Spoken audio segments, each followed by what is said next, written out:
Okay, so I'm just going to turn it over to you, Sarah. Okay. Thank you for bringing this topic to us, the Globe User Dashboard. I know we're all really excited about this coming, and I know that you worked really hard on it, so thank you for all the work that you did on it. And I see that Lisa Dallas is here, so that's great too. So I'm going to turn it over to you, and thank you very much.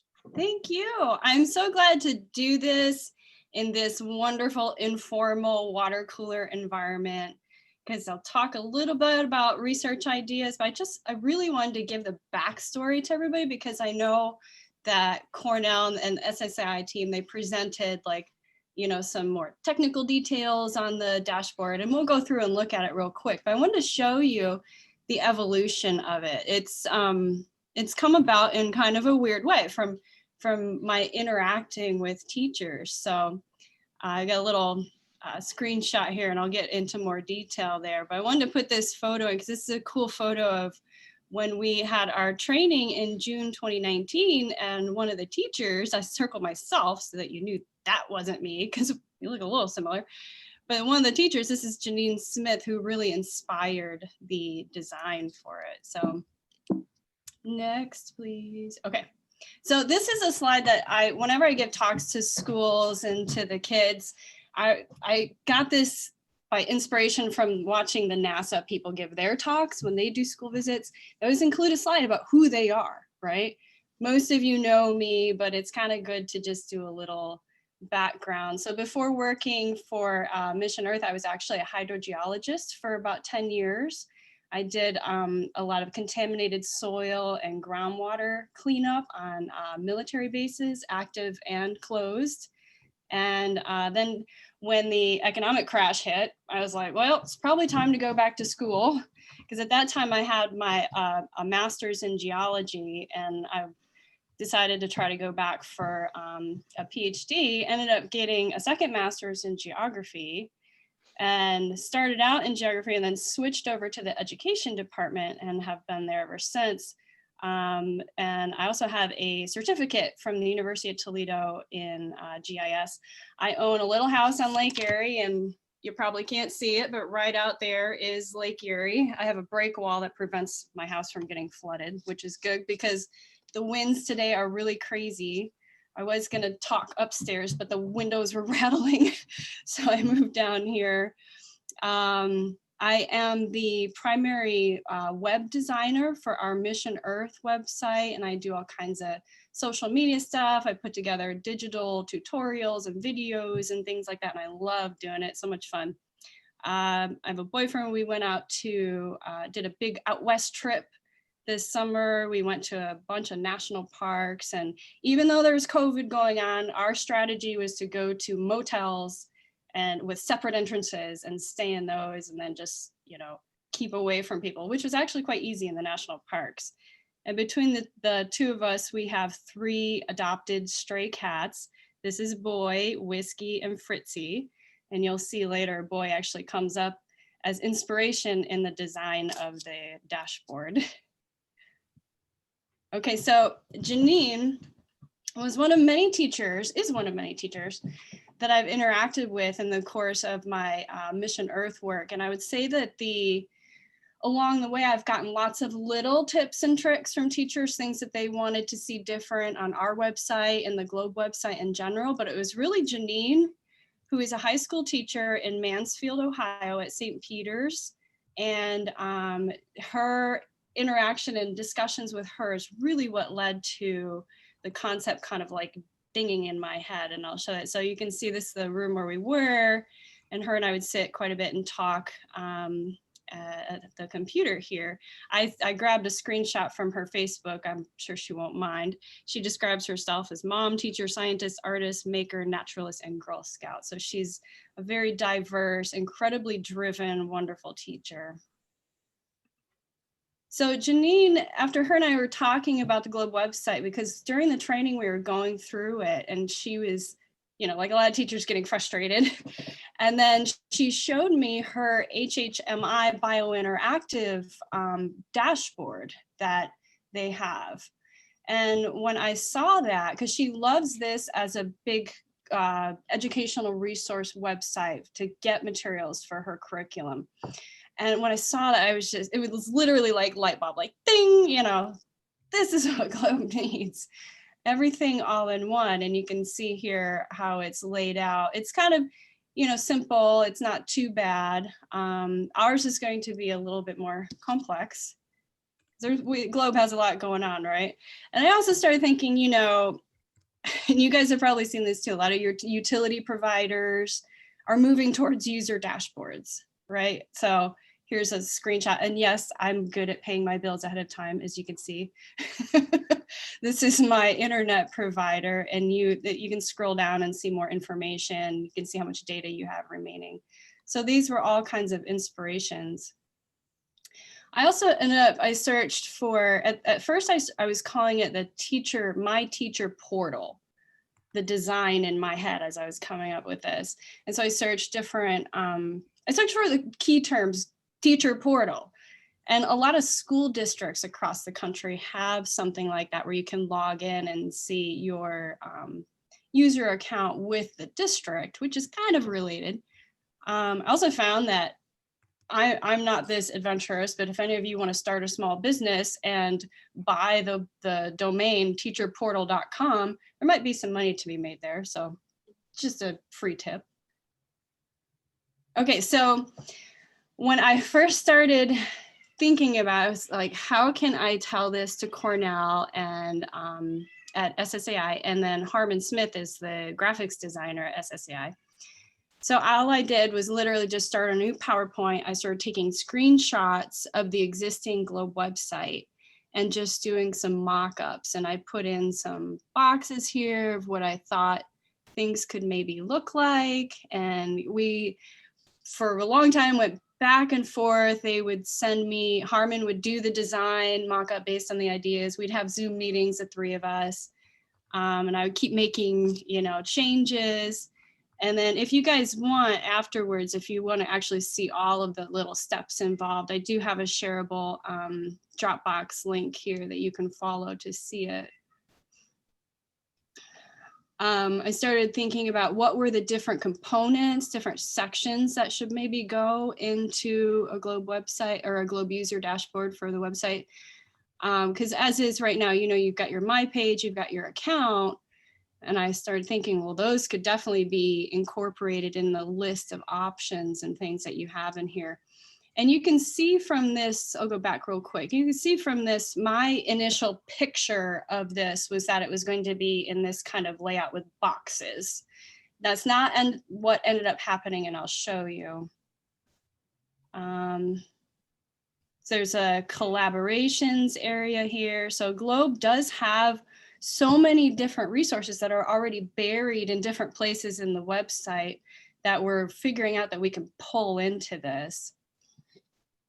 And Jen, I tend to talk a lot, so give me a warning if I'm going too long, okay?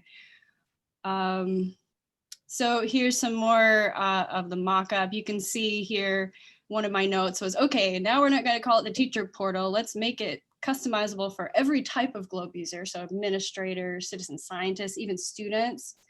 And so we'll decided to call it the dashboard after that. And we kept going back and forth about, should the links be on the left? How should it be designed? And then in Detroit at the annual meeting in 2019, I did present this as a poster called the My Teacher Portal, proposed upgrade to the GLOBE website. I got to talk with Lisa about this, which is awesome. And I got to talk to a number of different teachers and got some good input from some of the teachers. One of our own teachers, actually, that I know very well, Laura Kubiak. She was the one who suggested adding a section for student research projects, which neither Cornell nor Harmon nor I had even thought of before that. So even just in those brief interactions, talking with the teachers, we kept improving on the design. So here's the my most recent mock-up that in my head, this is how I was thinking it would be. And then Harmon took it and used his graphic design skills to actually bring it to life. So you can see actually all the sections here I imagine they would have, pull down bars where you could go through at the very top. I'll go to the next one. The very top, this is zoomed in here, would be your profile, and then a map with your sites, a listing of your sites, and these would all be hyperlinked so you could go directly to that data and those sites. You'd have a list of your most recent data that you collected. And then your list of GLOBE favorites. This was definitely inspired by that HHMI website because they have a listing like this. So if you have things that you commonly visit on the GLOBE website, say like the clouds protocol or something like that, or the data sheet, right? You could keep it in this list of your favorites. So it's right there, you could just quickly click on it. And then here you can see, here's the inspiration of our black cat. I figured that it also needed something called the curriculum, what I call the curriculum assistance tool, or the CAT. And then this, I'll get into that in a minute because I've got another slide about that. But I was going to present this new mock-up design at the 2020 meeting, but we all know that was canceled, right? So here's the bottom of that. It also has your trainings, your accomplishments. Here's your list of student accounts, and then your organizations that you're involved with. Okay, so what's up with that cat? Okay, let me show you. So based on prior interactions with teachers, they kept saying that it'd be nice to have something that was easily searchable, a search tool on GLOBE that could really help them match GLOBE resources to their standards, NGSS or state standards, or just filterable. And something like that does exist, kind of. But if you look at the My NASA Data website, if you just search and put any term into the search tool here, you get this educational resources search tool, which pops up, and it automatically has this list of filters for you. Now, the best part about this is it was designed by SSAI. So we've already got the infrastructure in place to be able to do this. Let me show you the next. So I'm proposing that we incorporate a similar or the same search tool as that one into our user dashboard. And I won't go through here, but if you click on that link, if you get a copy of this presentation, or just go there, each of these expands out, right? So you can filter down by those parameters. The nice part about this is that as far as I know, GLOBE resources are already tagged for all this information for the NGSS standards, grade level, resource type, et cetera. So we already have that built in. And on the next slide, I've got there is supposed to be a search tool. So under the GLOBE Teacher's Guide, there's this link here. Currently, it's blank. I haven't talked to Cornell about this. He may be joining us. I know he had another meeting till 4:30, so I'm not sure if he's in yet. But this is currently blank. So once this does get fleshed out, this could be another thing that's just linked right into the dashboard. And then there's also the guide that has been created connecting GLOBE to NGSS, and we could incorporate, make it easy to find this guide also within the curriculum assistance tool area and within the dashboard in general. I will say that this is probably a lot of people's experience, but my experience is that teachers often say that the difficulty in finding direct connections between standards and GLOBE activities is what really kind of hangs them up a lot on incorporating GLOBE into their classrooms. So, okay, I talked a lot. Let's go check it out. I already have it loaded. Get rid of that Menti. Oh, just real quick, here is it's in there, but I think I'm running short on time, so I won't go through that.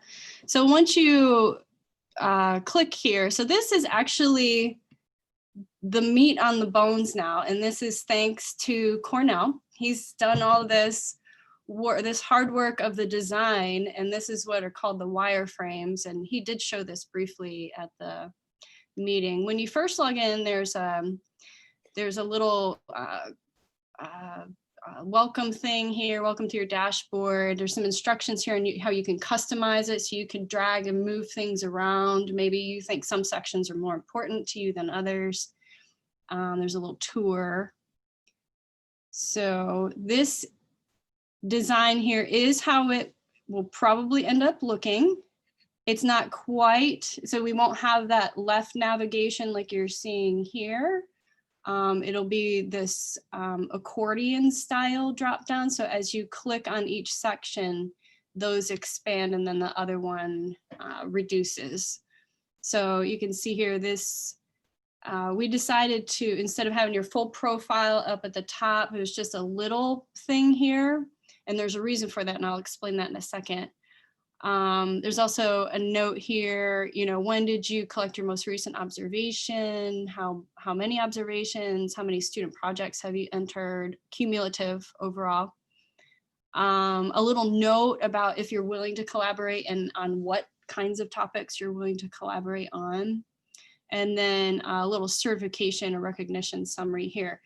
The point of this is that some of these sections, this being the primary one, will be available in a public view. And you could, if you go to this website, you could explore that. So if you're not currently friends with somebody, you can at least see who they are, the basics of who they are, right? And other sections here, like your data, your recent observations, don't necessarily need to be in the public view, because this is your user dashboard. This is where you go for your information. So you can see examples here. He put in some examples of things, data points collected. So here's the section with the protocols and resources. And this is where you go. I don't know if Cornell is here, but I think he didn't like my cat idea. So it's called a very dry and boring protocol search tool, which is fine. I don't care what it's called, as long as it works for the teachers. So that's where you would go to it. And then it, like I said, would populate your favorites, or you could edit your list of favorites here. Here's the section for your student research reports. One of the teachers' input that we talked to said they'd really love to be able to search. So they may remember the title of a project that a kid did like a couple years ago and be able to search that list, right? And then here, how was it presented? Was it presented at the IVSS or whatnot? And the date. You could also view all your reports. And then again, I won't go through every little detail here, but you can see your organizations, the teams that you've created or that you belong to. You can also create a new team directly from there, the communities that you're a part of. And then here's where that existing collaboration tool would be incorporated in here, but this would show up also as a map of people that you've collaborated with around the globe, which is pretty cool.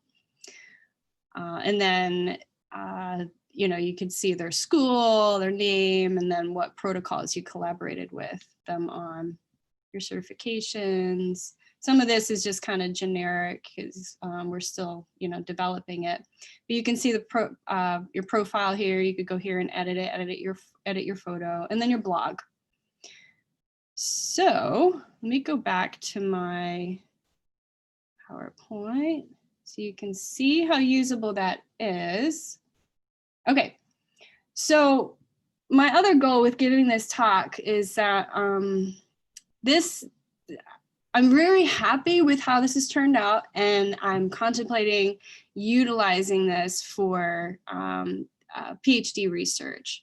And so I've come up with two kind of like avenues, and I kind of wanted to just throw these out there, see what people thought, and then see also if you guys maybe think you have teachers who might be willing to participate in this kind of study.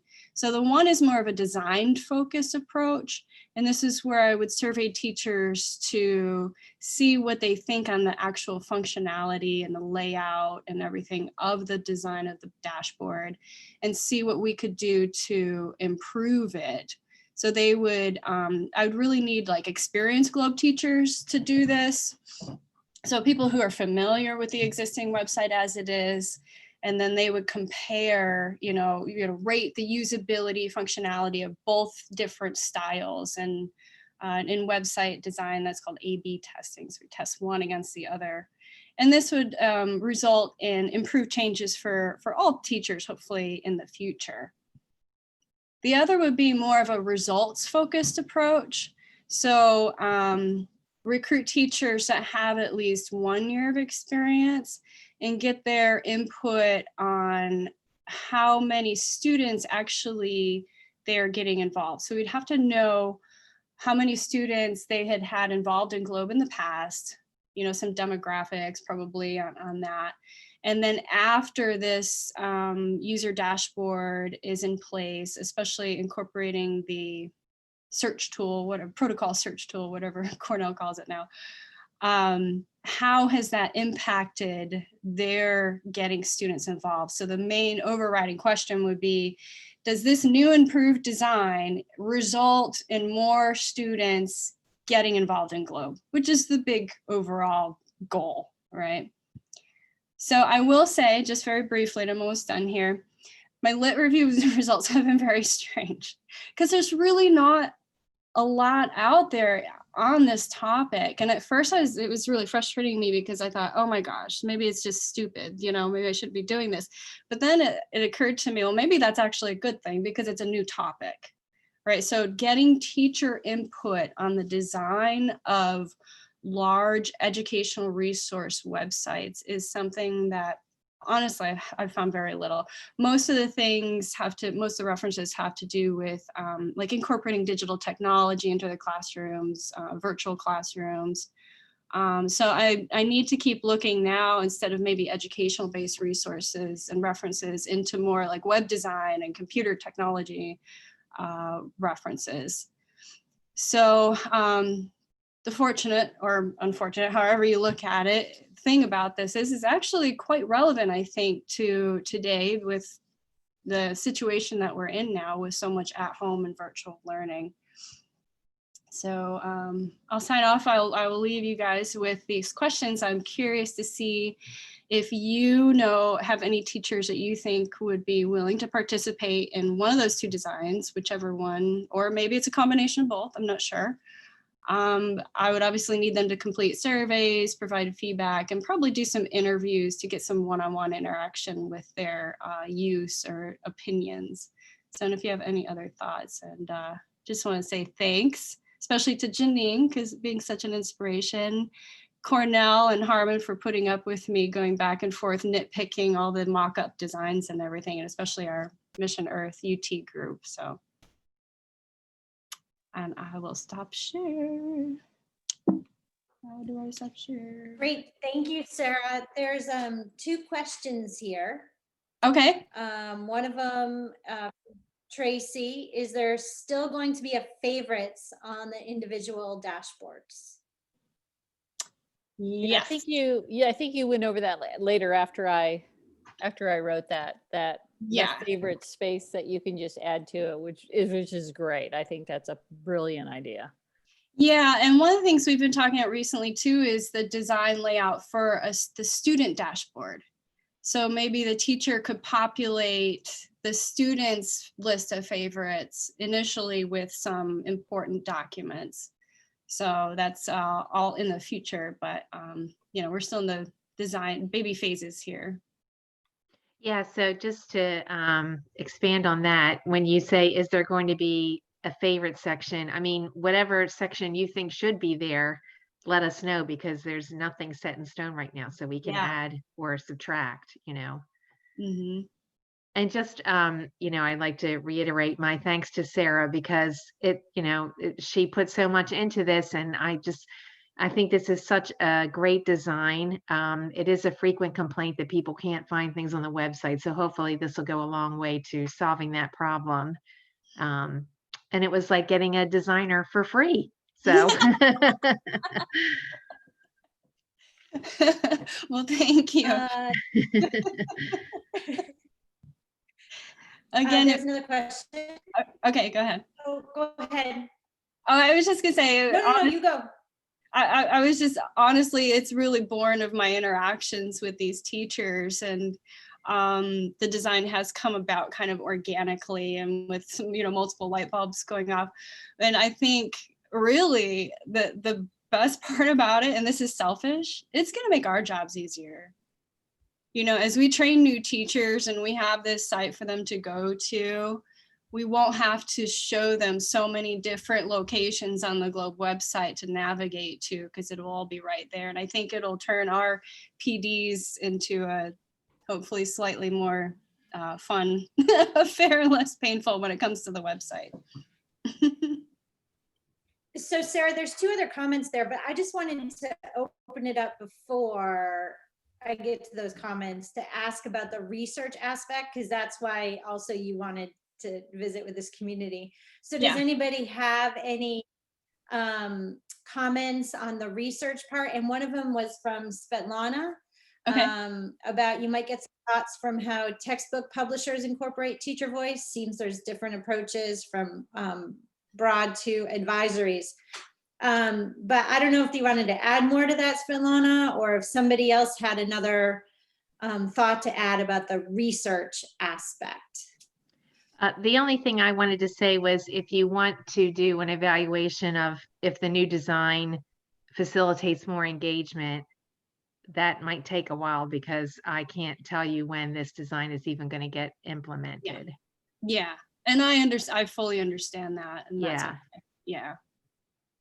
So there might also, just to add very quickly, there might be a way to even get some pre-thinking, like even doing this PowerPoint presentation with a small group of teachers to see, like, this is right, to inform the design in the first place, because there may be some small design issues or flaws or things that you may be missing that would be really valuable. So not to necessarily wait till it's all up. The other thing is that whether you use, I do think that user input is really critical one way or the other, but in your research, you may want to look at different strategies. Regardless, they should be intentional. I mean, I would guarantee that non-intentional approaches, maybe give you little gems here and there, but having some kind of, looking at a variety of sort of intentional strategies could be really interesting. Yeah. I did help with Cornell in some of the initial interviews that kind of off the cuff interviews that we did with some teachers, and just asking them general questions like, what do you not like about the GLOBE website? What would you like to see on there? And then kind of just hinted at the design of the dashboard. But you're right. And yeah, Lisa, I fully understand it's going to be a while, because I know SSCI has a lot going on. They have a priority list of many other things to get done. But yeah, I was thinking the same thing, Svetlana, that maybe, because these wireframes exist, I just showed you them. So maybe this is kind of more of a scaled back research project, not so much incorporating it, the teachers incorporating it into their classrooms, but at least giving their thoughts on it, because they could click and view each section of the wireframes just like I did without actually using it, and they would still have access to the original design, because the website still is as is, and they could go back and forth and think of, answer questions for me about which ones. So I think there's a heat map kind of survey tool too, to see where people's eyes go. I just remember seeing that at some point being used in some research. So that would be also, I think, interesting to see where people are drawn, right? And anyway, that was my one input into your research area. that is so cool. Like, honestly, I had no idea that even existed. Peter was vigorously nodding on that. Yeah, he probably. Yeah, Sarah, we use that when we're looking at how people view maps, for instance. Where are their eyes drawn? How do they do it? And so, and even in you can look at museums. They use some of that technology as well to look at where people's attention goes and whether they're actually getting the lessons or the pieces that they actually put in place. So, you have that intervention of a certain design style that you put in front of people, and then you actually use the eye tracking software, and they just put some glasses on, and that actually allows you to track that. And that's a great way to actually do exactly that, Svetlana, because that reveals, you know, maybe the design part, that it can be very subjective, but that gives you a very analytical way of looking at even the iconography, the size of those, and many different sort of ways of evaluating that website. So I think, you know, you're on the right track by looking at sort of web design frameworks. How does that actually happen? And this is just particularly aimed at teachers, you know, in this case, right?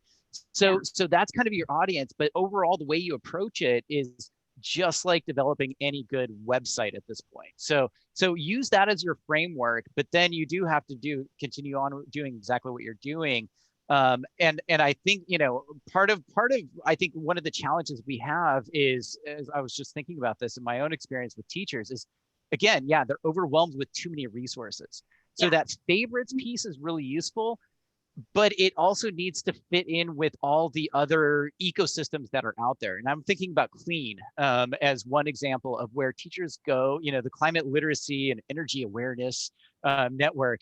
But there's a lot of these depositories out there. So how can this GLOBE dashboard that you're talking about actually connect to those? So a teacher doesn't have to, you know, try to track this across 8 different repositories, but maybe we can actually help them as they think about Earth as a system, use the GLOBE, you know, spheres and other things to help them kind of organize all of these lessons that are distributed in so many different places.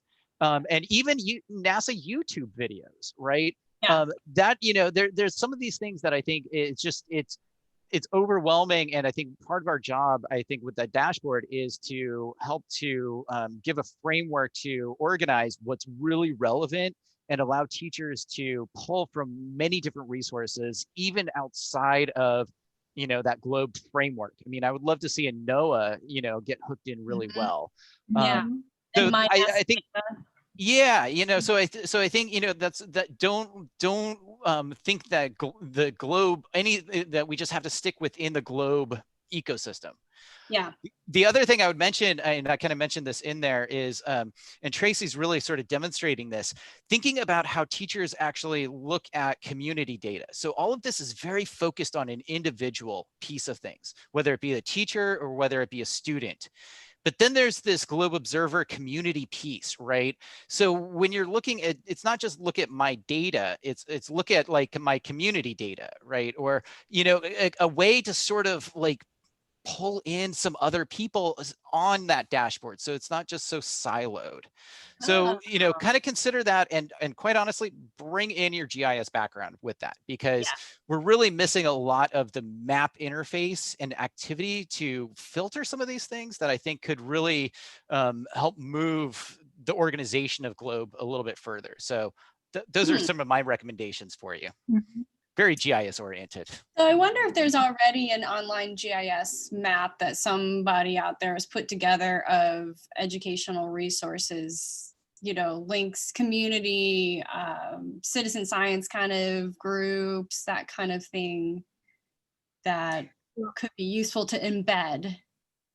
It's GIS Awareness Week, so, you know, there's all kinds of things out there this week. So just do some, you know, some searches out there, and you know, you're exactly right. Yeah, SciStarter might have, Sarah. Okay. SciStarter probably is the group that has the most comprehensive citizen science. Okay. Right now. I will look into that one. So Peter, Anything else you want to add, Mike? Huh?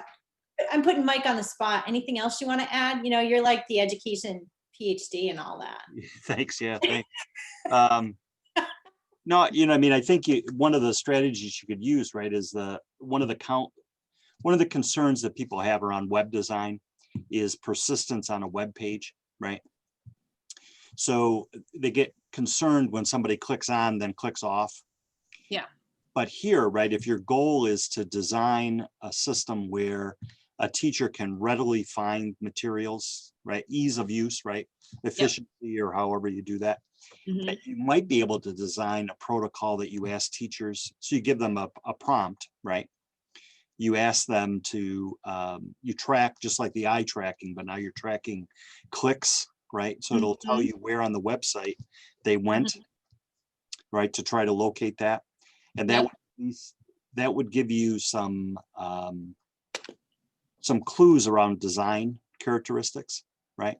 You thought they were going to go here when you Yes. gave that prompt, but they actually went here, then, and then kind of had to take 4 clicks to end up where you thought they were going to go.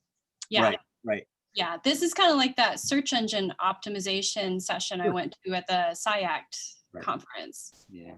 Yeah, they talked about some of that. Because I think it's pretty well documented that I can't remember the number of clicks in user interface before people just give up. Right. Like 3 probably. Right. So let's all share how many clicks on the GLOBE website we go through before we quit. Let's just do Yeah. a small sample for you today. Just to echo Michael's comment, I was thinking that if you were going to talk to a small focus group of teachers, that one of the things you might want to find out is what is enough. I mean, especially with limited time and resources, and people are really, really overwhelmed right now, as Tracy will tell us. Yeah. And so this is intended to be really functional. It's not an entertainment website. And I think that's really different. I mean, I find lots of features of websites to be totally obnoxious. Like, I don't need circling photographs. I don't need pop-ups, this and that at all. I just want to clearly know where I'm going to find a resource and use it and connect to something. So I have a feeling, you will need to ask the teachers that directly, but especially if we have limited resources and this is going to be an iterative process, find out what is just enough to do that's going to serve the teacher's needs for something, it's a resource library essentially with, anyway. Yeah. Just, I guess I'm just making the point for simplicity and clarity over wow factor. Yeah. I was thinking mainly because of the eye tracking thing, and I was thinking like, oh, my eye would go straight to that cat, but that can also be really distracting, right? Like, they're on the site, they have like 10 minutes to find something before their class. Yeah. They don't really want to go down a rabbit hole, even though that's really fun to do. Yeah. Anyway. Maybe that's why Cornell killed my cat. But one of the things we did talk about, Svetlana, is that each of those components of the dashboard in the original design, you could have an option to, when you first set it up, to check the boxes to have those sections appear. So you could customize it so that if you only want 4 sections to appear, you could just have those shown. So that means, I guess we could, and like I saw Tracy's comment about don't overload it.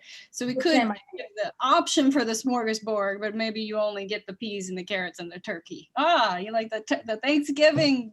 Look at that. Just be on my mind.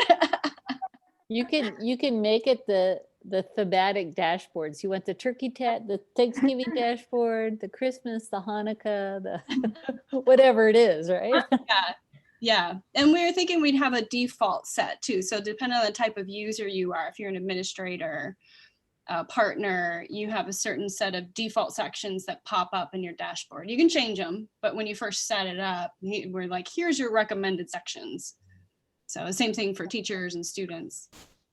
Yeah, and I would wonder about the student part piece. I don't know if you've talked to teachers about that, but in today's days of virtual, whatever, they like to have students have a certain amount of information and no more and no less. Yeah. And so I'm just wondering if, does the teacher need control of that student dashboard more than the student does? Do they get one section they can add only themselves? Mm-hmm. And the teacher send out the student dashboard the way it's supposed to be? Or do they even need a student dashboard because the teacher's already got a mechanism for giving them exactly what they want them to have, right? So then the student dashboard is a distraction that they feel they have to do, when they don't really need that.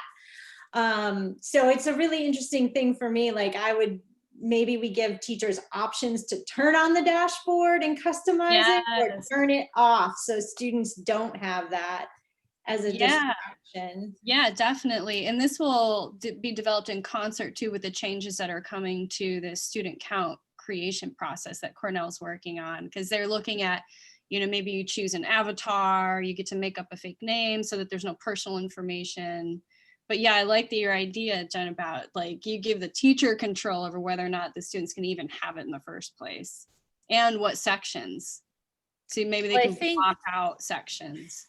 I think the default as a teacher, they'd want them to go right to data entry, Yeah. right to data visualization. Those are the two big ones, right? The rest is gravy. As a teacher, the rest Yeah. is gravy. Honestly, I don't really care about avatars. I don't think kids are going to go there to make their own avatars. There's way too much tech stuff out there that they can sink into. They're not going to go to Globe to, I got to create my Globe avatar, they could care Yeah. less, right? That's possible. So, think for we the amount of engineering and the info technology it's going to take to do this avatar thing, you're not going to get a lot out of it. Yeah. My opinion. That's already underway. I don't really have any input on that, so I don't know where Cornell is with that, but I know he's mentioned that before. So they must have already decided it was a good idea. So It's what the student account stuff came in from Diana Johns, which her students like to continue Globe after high school. So Yeah. that piece might be just good for the older students that want to continue after they leave their current teacher. We've got a couple students that have done that in junior high, went to high school, and they wanted to continue Globe with their high school teacher. So maybe available in certain circumstances. Yeah. Yeah, I just think that, it's a really interesting, it's something that indicates where Diana Johns was one teacher, right? But there might be 50 other teachers who should have been consulted too, right? To kind of like refine the idea before we spent time and energy on it, right? Well, Yeah. the idea is if they could choose, if the teacher chooses, then it's up to the teacher if they want it or not. Yeah. So if I was gonna say, I think the student account idea is not a bad idea, sort of like Esri does, right? That we've worked pretty hard now on a process when a kid leaves a teacher but wants to keep their work, right?